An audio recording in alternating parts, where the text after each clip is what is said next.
Alors, c'est la première vidéo de l'année 2026. Je vous souhaite une excellente année 2026. Soyez en bonne santé et prospérez dans tout ce que vous faites. Et ayez beaucoup de succès. Le titre de la vidéo de ce soir, c'est le rêve, la manifestation et la causalité. C'est une réflexion qui m'est venue en lisant le rêve suivant. Donc, c'est le rêve d'un rêveur. Il dort, évidemment, et il se fait piquer par un moustique. Ce qui est intéressant, c'est ce qu'il voit dans son rêve quand il se fait piquer par le moustique. Voici ce qui se passe dans son rêve. Dans son rêve, il se retrouve à se disputer avec une autre personne. La dispute dégénère et ils décident donc, les deux, de régler l'affaire par un duel. Donc, ils vont se battre à coups d'épée. Et pendant le duel, notre rêveur se fait atteindre par l'épée de l'adversaire et il ressent une douleur. Si on se place du point de vue du rêveur, c'est-à-dire si on se met dans le monde onirique, dans le monde du rêve, on pourrait croire que la douleur est causée par le coup d'épée. Mais si on sait ce qui s'est passé, c'est-à-dire la piqûre du moustique, on voit que le subconscient du rêveur a créé un scénario pour expliquer la douleur. Avant même que la douleur n'arrive au conscient de l'individu, il a créé cette histoire de dispute et de duel. Et qu'en réalité, la cause de la dispute et du duel, de tous ces événements, la cause, c'est la douleur elle-même. Donc ce qui apparaît dans le rêve comme un effet est en fait la cause. Et donc ici, on a une causalité inversée. Je dirais même une causalité circulaire.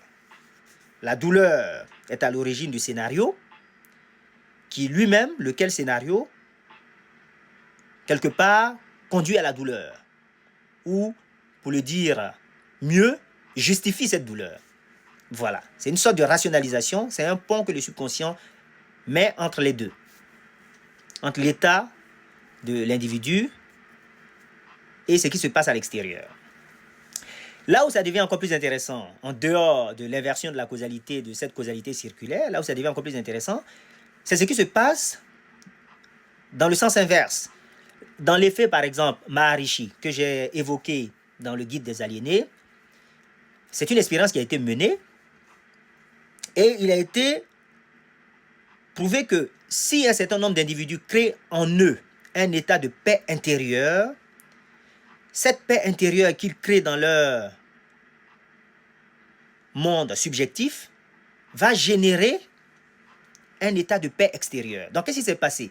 Quand ces gens ont créé la paix à l'intérieur d'eux-mêmes, le taux de criminalité a baissé. Le nombre de vols, le nombre d'agressions, tout ça a baissé. De telle sorte que la paix qui a été créée à l'intérieur de façon subjective s'est manifestée par une série d'événements à l'extérieur pour conduire à une paix extérieure.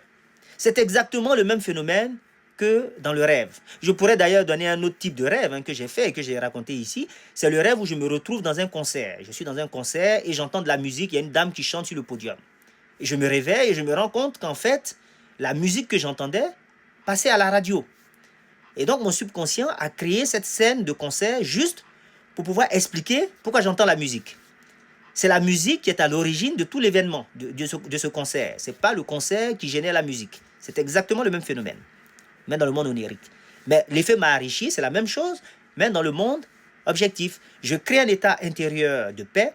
Cet état intérieur de paix génère des scénarios, c'est-à-dire des événements, une série d'événements. Réduction du taux d'agression, réduction de la criminalité, réduction du nombre de vols, et qui conduit à l'extérieur à un état de paix.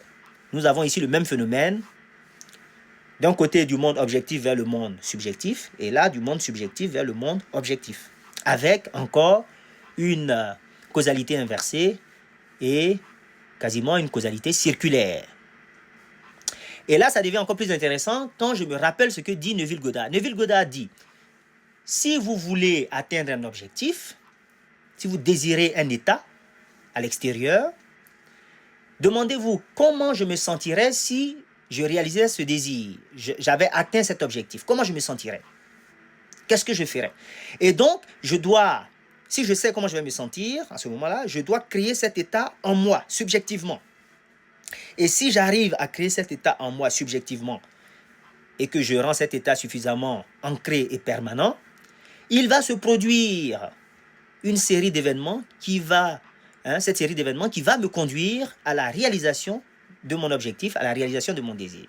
Nous avons ici encore affaire au même phénomène. C'est un principe aussi qui est appliqué ici, c'est le principe de réversibilité. Si la cause A produit l'effet B, alors la cause B peut produire l'effet A. Voilà, ça va aussi dans les deux sens. Et on comprend maintenant ce que dit l'Évangile quand il est dit, quand vous priez et que vous voulez quelque chose, croyez que vous l'avez obtenu et vous le verrez s'accomplir. Vous voyez, le temps et la séquence. Il faut croire qu'on l'a obtenu, qu'on l'a reçu et on le verra s'accomplir. Les événements viennent après. Les voies et moyens viennent après. Donc je dois me mettre dans l'état de possession de la chose. Et quand je suis dans l'état de possession de la chose, les événements se déclenchent pour me conduire à cet état à l'extérieur. Voilà, c'est exactement le même phénomène. C'est exactement le même phénomène. Et il faut observer ici que ce soit dans le rêve, ou que ce soit dans l'effet Maharishi que je viens de citer, ou que ce soit dans le cas de l'évangile que j'ai évoqué, ou les cas dont parle Neville Goddard, le sujet ne crée pas les événements. Il ne contrôle pas les événements. Tout ce qui lui est demandé, c'est de créer en lui l'état du désir réalisé. C'est de créer en lui l'état dans lequel il serait si son désir était réalisé. Voilà. Je crée la paix à l'intérieur et je ne m'occupe pas des événements. Les événements se gèrent eux-mêmes. Les voies et moyens se gèrent eux-mêmes. Le subconscient est suffisamment puissant pour gérer la chose.